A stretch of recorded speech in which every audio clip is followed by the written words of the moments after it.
It's March 3rd. I'm Eric Williams. And I'm Oli Bradley. And this is The Spot.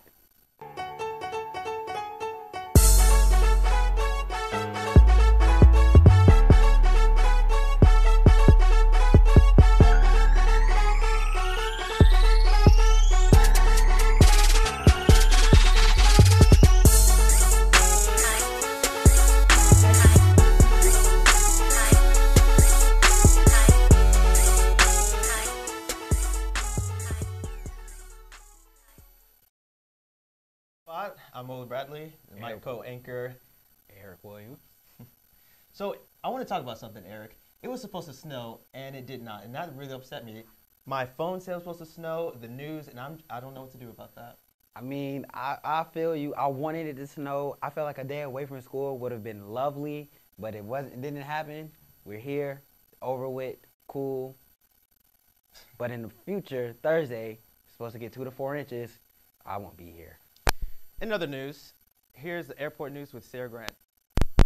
Hey Jax, this is Sarah Grant with the Spot's Local News. There has been a series of bomb threats sent to Hartsfield-Jackson International Airport via Twitter.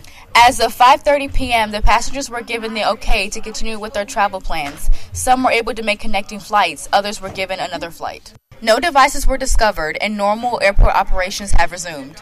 Now here's the interview with our reporter Alexis Richards as she interviews a student whose sister was also on board one of the flights during the bomb threat. So Christina, tell us what happened with your sister at the Hartsfield Airport when there's during a bomb threat.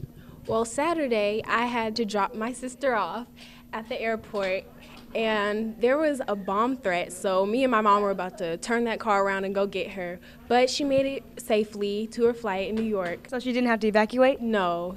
That's good. Well, this is Alexis signing off from The Spot. Thank you. Woo! Them threats is not a joke, man. Nah, better watch what we MySpace.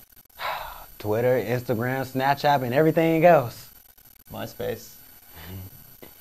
Well, now on to Cuba, another topic. It's been 60 years since we've had any type of trade negotiations with them, and we finally got back to that point, and now to that topic.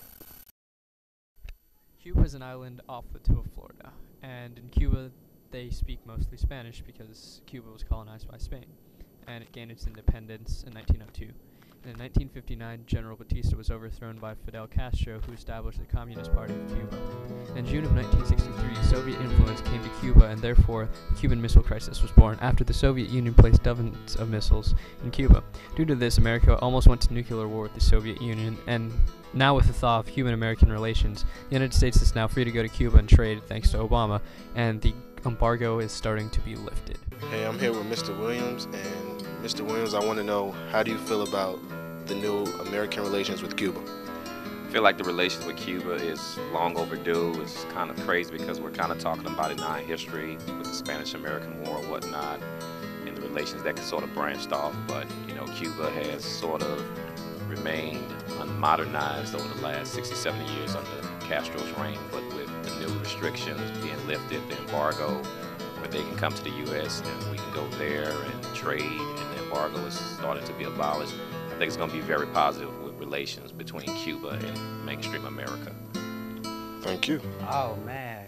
After Jay-Z and Beyonce went there, too, I got to go to Cuba, man. That is interesting. I'm ordering my tickets right now. Oh, no, I got to go to Cuba, you know what I'm saying? Forget Panama. And Mexico, too. All heading to Cuba. Oh, man. But now to our next story and topic, most common shoes.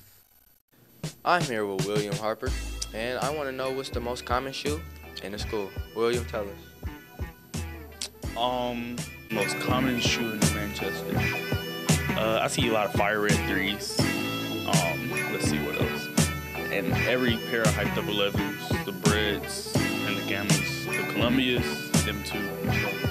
Yeah, I think that's the most hyped up and most popular shoe at school. And it's a lot of people with Timbs. I see Timbs every day, so yeah.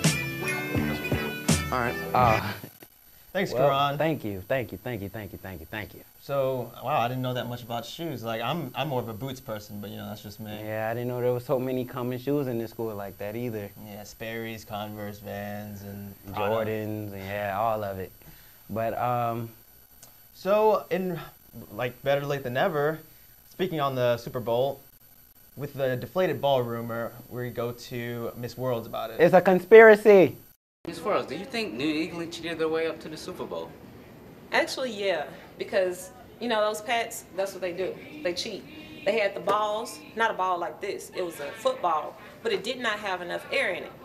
Anybody can catch a ball that does not have enough air in it. You got some flat balls, a flat ball is going to do something like that. You got to be prepared for the flat ball. Thank you, Miss Worldly Worlds. So thank you for joining us on the spot. Eric Williams. Olurain Bradley. And the word of the day today is flamax. Flamax. What is that? A mixture of the flu and chicken pox? I don't know. It means to be confused. To be confused. To be confused. All right. All right, well, I was very flamax about flamax. Well, signing off, Olu Bradley. Eric Williams.